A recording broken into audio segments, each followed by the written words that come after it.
Hello and welcome to The Current Thing with me, Nick Dixon. And today we are honoured to have as our guest the former Conservative and UKIP MP, co-founder of Vote Leave, and currently President and CEO of the Mississippi Centre for Public Policy. It is, of course, Mr. Douglas Carswell. Thanks so much for doing the show, Douglas.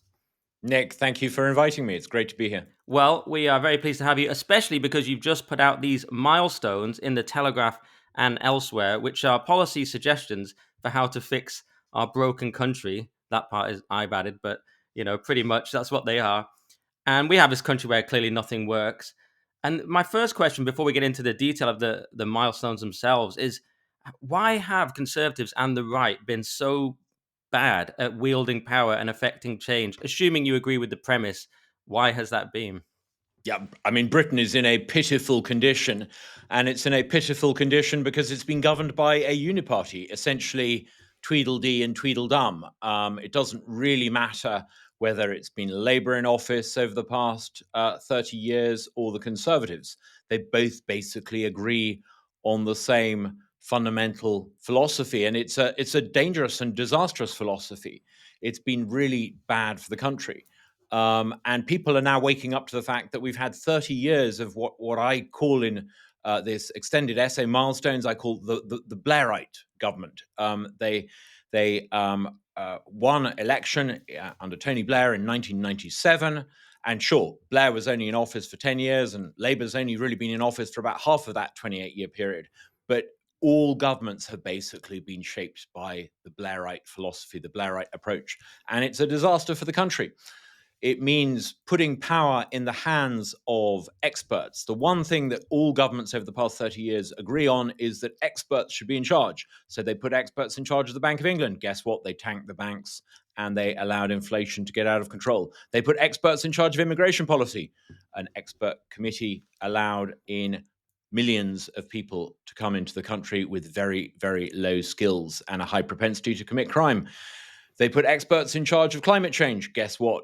We have ruinously high energy costs. They put experts in charge of COVID. They recommended that we be under house arrest for months on end. It's not a great way of running a country. It's a really, forgive my French, it's a really crap way of running a country. And if you run your country on the Blairite model, you become a third world country. You import the third world. You have third world levels of taxation. You have third world levels of arbitrary policing. You have people sent to prison for saying offensive tweets. You have serious criminals not incarcerated. It is a basket case way of running a country, and Britain is becoming a basket case. We need to change it. We can change it. There's nothing inevitable about it, but we need to wake up and realize they have been a disaster for the country. Absolutely. Just on that then, when did that start? Because you say the leftist revolution began with Tony Blair's 1997 landslide victory, which of course many people think.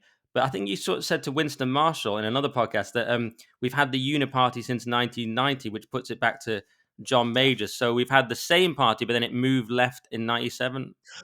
Yeah, I mean, there are elements of it that creep in before Blair. For example, creating a Quango in charge of environmental policy. That was actually done in the tail end of John Major's government. So there are bits of it's the 1997 Blairite takeover is not an absolute clean break. There are elements of this that creep in after the overthrow of Thatcher in November 1990.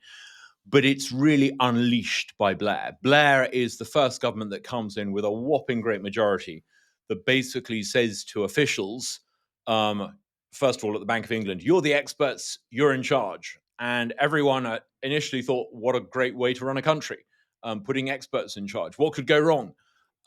Unfortunately, it hasn't worked out that way. If experts made the right decisions, we would be the most wisely governed country on the planet. But you're right, there's not a clean moment. It definitely didn't happen before November 1990, and it definitely had begun to happen after May 1997. But I date it to the Blair government win. That was the big moment, even though there were elements of it creeping in under that sorry saga known as John Major's government. All right, fair enough. And one part of this sort of quangocracy or this rule by experts is particularly the judiciary. As we record, we just saw yesterday a story, and Robert Jenrick wrote a tweet thread about it. This Irish judge who had referred to Tories as the same as Nazis, cancer, or lava, interestingly. Yeah. And he was someone who now gets to preside over immigration cases. Yep. So it's these activist judges. And Yep. you know, even before in the main piece, you know, before the milestones, you say the resistance to reform, lowercase r, from the administrative state will be fierce. The activism of an obstructive judiciary will be intense. So my question there is, how did the judiciary become so radicalized to the point where they're almost dangerously subversive and allowing sort of dangerous people to stay in the country? And then, Much, go on. yeah, much of the judiciary in Britain is fundamentally rotten, from junior judges like that extraordinary case highlighted by Robert Jenrick of an immigration judge who clearly is not fit to be in office. I don't just mean because of his rulings, but of his personal bigotry and political animus. I mean, it's fine if you want to hold those views, hold them, but run for office. Don't earn a living by adjudicating with supposed impartiality. But it's not just little minion migration judges who are leftist activists. It extends all the way to the top. We saw under the disgraceful Lady Hale an attempt by an activist judiciary in the Supreme Court to try to thwart Brexit. That's it's plain and simple. If you look back in the harsh light of history, it was an attempt by Hale and activist judges in the Supreme Court to overturn a decision they disapproved of. That is no way for judges to behave. It's absolutely outrageous. So from top to bottom, the British judiciary is rotten. Now, there may be some judges there who still try to adjudicate on the basis of what the law is, not what they wish it to be. There may be some judges out there who have some element of self-restraint. But the Judicial Appointments Commission, which is in charge of appointing judges, has done such a dreadful job. Remember, one of the members of the Judicial Appointments Commission is himself one of these highly partisan, dubious, dodgy judges. So there is a fundamental problem with the judiciary. Now, why has it come about? Partly, I think, because the success of the conservative centre right in getting elected, I don't mean in governing, but getting elected, means that people who might have otherwise wanted a career in politics as leftist MPs went into the judiciary and the law instead.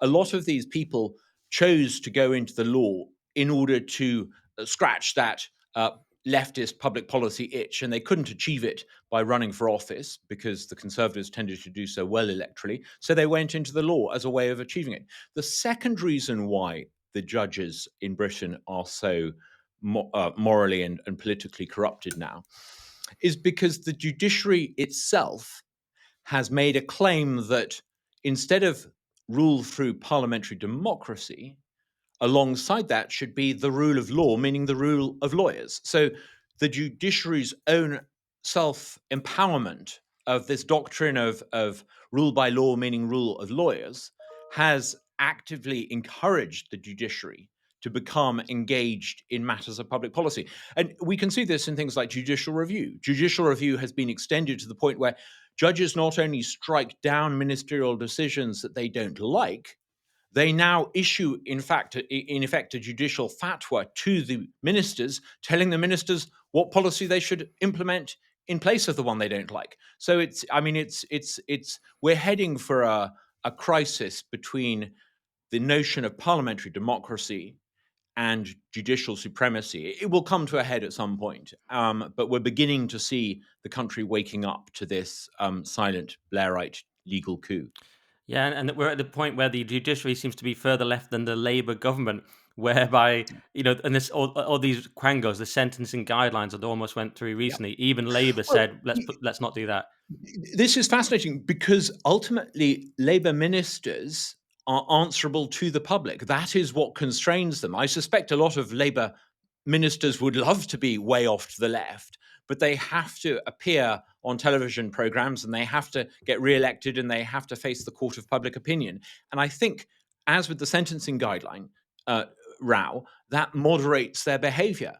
But the judges themselves face no such scrutiny. In fact, there are lots of judges in Britain today who would be aghast at the idea of them being named and shamed by people like Robert Jenrick. They would say this is improper. They shouldn't face this sort of accountability. It's precisely because the judges don't face accountability that leftist judges veer way off to the sort of leftist extremes. I think Milestones comes up with with a number of solutions to this problem. Number one, we need to change the rules of judicial review to prevent it being a sort of carte blanche for judges to, in effect, decide on policy with no electoral democratic mandate. We also need to abolish the Judicial Appointments Commission so that the Lord Chancellor, answerable to Parliament, oversees judicial appointments. The Judicial Appointments Commission has been a disgrace, and the head of it should resign, and it lacks legitimacy. And I don't think we should regard as legitimate any judges appointed by the Judicial Appointments Commission. We should regard it as an alien and a foreign body in the British body politic. We also need a bill, I think, to change the tenure that judges have. Judges are famously, once appointed, almost impossible to get rid of, and this needs to change. In any walk of life, there's accountability. Any one of your listeners or viewers probably works in a job where if they're bad at it, they can be fired. Why are judges exempt from that? We need a mechanism for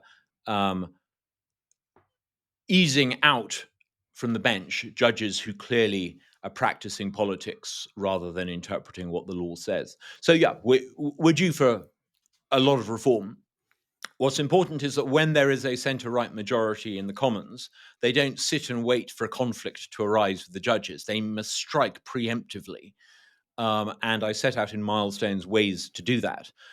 There will be a conflict with the judges. A crisis is coming. What's really important is to strike hard and to strike fast. And to make it clear, we can either have the judges in charge, in which case we will have mass uncontrolled immigration and no meaningful system of criminal justice that punishes wrongdoers, or we can have parliamentary democracy, which is the only hope of preventing mass immigration from fundamentally changing the composition of our country.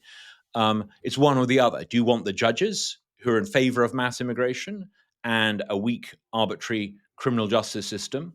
Or do you want to do something about that, which means overturning the power of the judges and putting Parliament, elected by the people, back in charge? Right. Yeah, I think that accountability seems to be the key, doesn't it? Because with the sentencing guidelines, you sort of imagine Labour probably do go along with this secretly, but the media's put pressure on them, so now they have to be seen to do something because because of Of course. Reform and And Conservatives and the I media. think Keir Starmer embodies this. I mean, he himself is a product of this leftist lawyerly coup.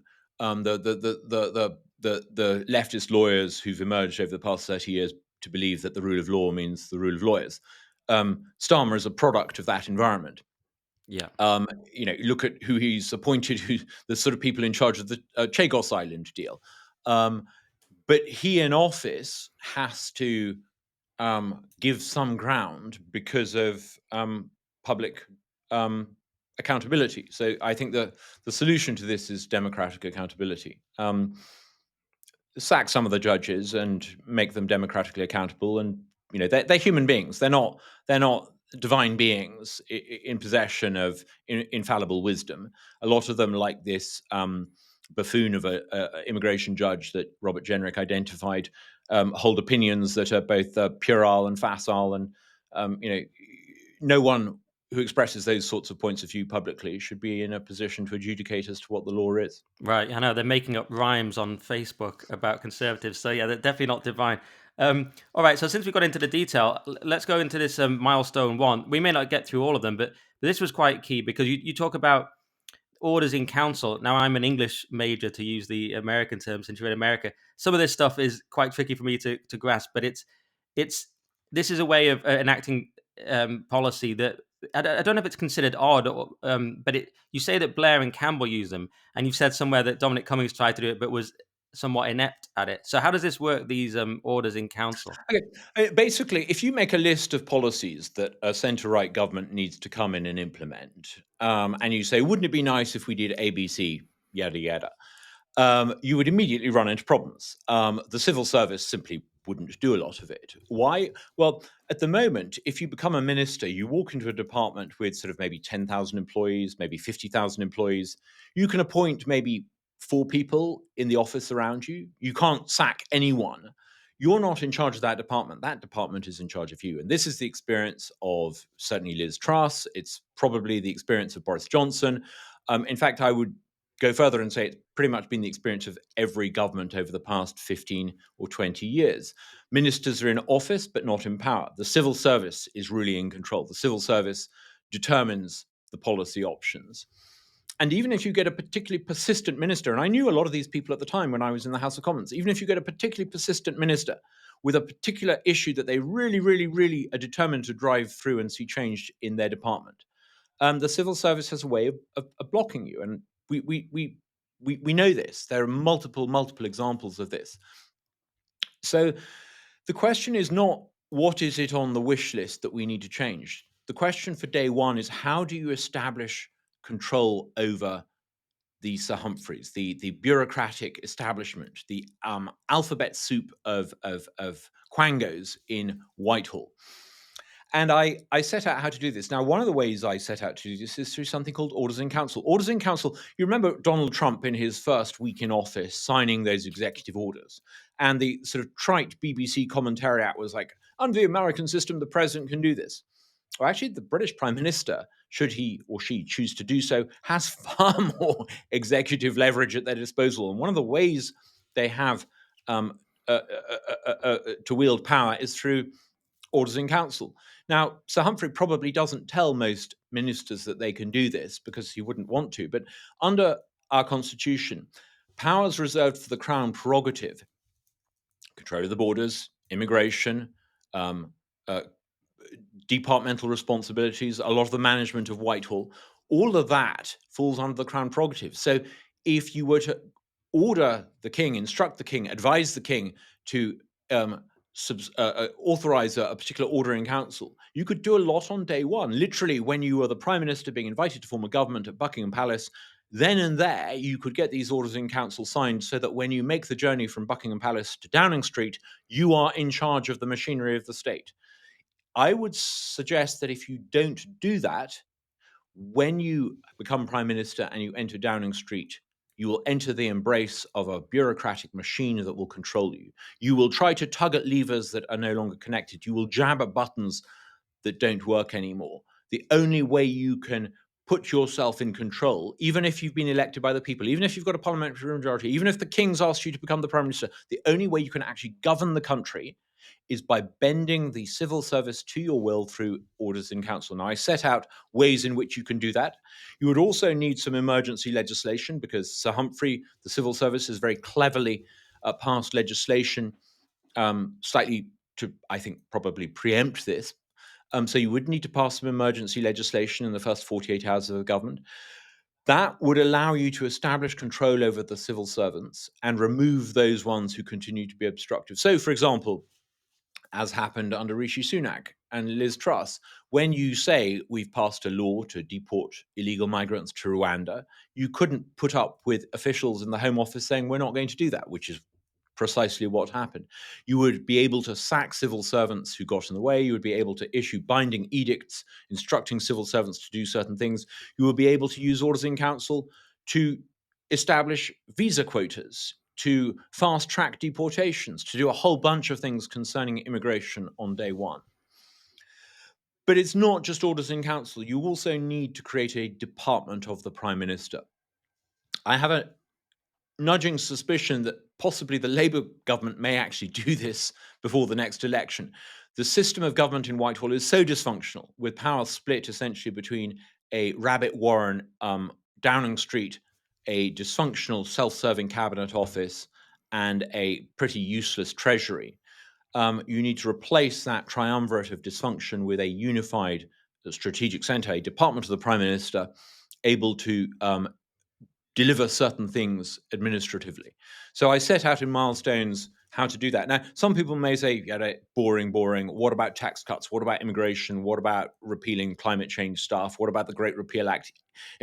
That's all good, but you're never going to be allowed to do any of that until you establish mastery over the administrative state. They will be against you. They are parasitic, they are self-serving, and they are almost uniformly leftist. And we know this because every time a senior civil servant official leaves the civil service and is free to go out there and say things, they almost always say things sympathetic to the Blairite leftist orthodoxy. Yeah. And I think a lot of people feel this. They feel, okay, I could vote for reform, but will they get anything done? It was somewhat encouraging that Farage was rumored to have, well, he admitted that he met with Dominic Cummings to at least ask about how one might do this kind of thing when you get in, because that's always the suspicions, particularly on the right, that we just sort of, it's Well, populist slogans. I don't want to be critical. I mean, I'm a huge admirer of Nigel. Goodness knows I've collaborated with him. I gave up a once very safe Conservative seat for which he is now the Member of Parliament in order to join his party and call a by-election in order to push against the blob and the Blairite ascendancy. I'm a huge admirer of what he's done and his resilience. I hope he does it. It's not enough to simply gripe about the things we dislike about the way the country's run. We need a plan to fix it. Now, Dominic was in a position to do something about this in 2019. It was at that time fairly well understood, well enough for some of us to have actually drafted a blueprint for Whitehall reform, that the civil service would be a problem, that there would be official obstructionism, and that the centre was too fractious in Whitehall to deliver changes. Um, Dominic was in a position to deliver some of this change and didn't deliver some of this change. Now, since then, Dominic has been very eloquent in explaining the dysfunction of the administrative state and the extent to which he was thwarted by the civil servants. Right, yep, great, we get that. We all know that. The issue is, are you going to fix it through orders in council? Are you going to fix it by emergency legislation? What precise legislation? It's not enough to say you're going to set up a Google account and hire weirdos. Unfortunately, that's what Dominic tried to do in 2019. I think that was a great missed opportunity. There was an oven ready plan waiting for Boris and Dominic to implement in 2019, and they chose not to. And I think that is a great missed opportunity. Um, I, I, I think this is too important to leave to Nigel and to Dominic. That it's great that they're on the same page as this, but Liz Truss is now on the same page as this. I think a lot of people around Robert Jenrick are coming to realise this. I don't think we should leave this to any one or two players. We need to radicalize the entire right, the broader right, to be in favour of these changes. You know, some people are better at describing the problem than solving it. What Milestones tries to do is come up with a granular, detailed plan as to how to do it. Right, exactly. And but because all this assumes that there are MPs who know what to do, but they're being thwarted. But there's a sort of feeling, and Cummings has talked about this as well, that actually the staff are kind of running it, and the MPs are kind of the buffoons. I Yeah. mean, you both use this term Potemkin. You talk about the Potemkin charade of cabinet meetings. So you say the cabinet is no longer an effective instrument of government, but a Potemkin charade. Cabinet meetings are scripted, with officials making many of the key decisions beforehand. Real power increasingly lies at the weekly meeting of permanent secretaries. And this just sounds mad to anyone outside of it. And Cummings has talked about it as well. The MPs are just there like actors reading from scripts. It's almost like what he talks about WWE wrestling a lot. I mean, it's worse than that, because at least Andre the Giant didn't tell Hulk Hogan exactly what he was going to do. The politicians just apparently sit there and read out.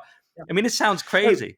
oh, I mean, I was aware of this when David Cameron was prime minister, and I actually suggested, and it was regarded as a sort of slightly maverick suggestion, that the permanent secretaries of each department be formally forbidden for getting together at this weekly meeting, because it became clear to me as a backbench MP observing these things, I think with my finger on the pulse, that that is where many of the key decisions are taken.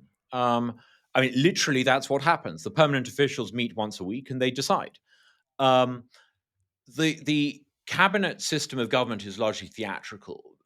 People walk in there, and actually, if you look at the caliber of many of the people who've been in the cabinet over the past 20 years, it's probably just as well. Because people like Matt Hancock, I'm not sure we could trust to run a bath, let alone make big boy decisions. So I think you know the creation of a bogus system of cabinet government has infantilized politics to the point where infantilized individuals are allowed to be taken seriously. So I think what we need to do is disband the cabinet office, turn bits of it that are useful into a fully fledged department of the prime minister, and the system of cabinet government is essentially dysfunctional. I go into quite a lot of detail in milestones into what the new department of the prime minister needs to do in place of the cabinet office. Separate to that, I've actually got a very detailed paper that I wrote in 2019 in the expectation that Boris might be in a position to actually deliver some of this change. And I'd be very happy to share that with people. That goes into a detailed organogram about the different units within the Department of the Prime Minister that are needed. But clearly, you need to put, what I suggest is that the Prime Minister's chief of staff would in many ways take over the role of the cabinet secretary. The cabinet secretary is the sort of the European commissioner type character in all of this, the unelected Machiavellian figure in the background calling the shots. And often the cabinet secretary is actually pretty bad at their job. We've seen a succession of cabinet secretaries leaving early. A lot of them are just not up to it. But that's a slightly different story. All right. Well, I mean, that's some good detail on the public administration. Maybe we should move on to the to immigration because this is what everyone is very concerned about. I mean, Yeah. you have milestone two, securing our borders, and you talk about, for example, annual entry caps, a cap of 50,000 total entrants annually, and you particularly say with quotas allocated by visa category, dramatically restricting non-Western immigrants, which is Mm. a good distinction, which people get squeamish about making. Kemi Badenoch recently said not all cultures are equal, and the media freaked out, even though it's completely obvious. So how do we achieve that, especially that latter part? I mean, it's quite clear that different people from different cultures are different.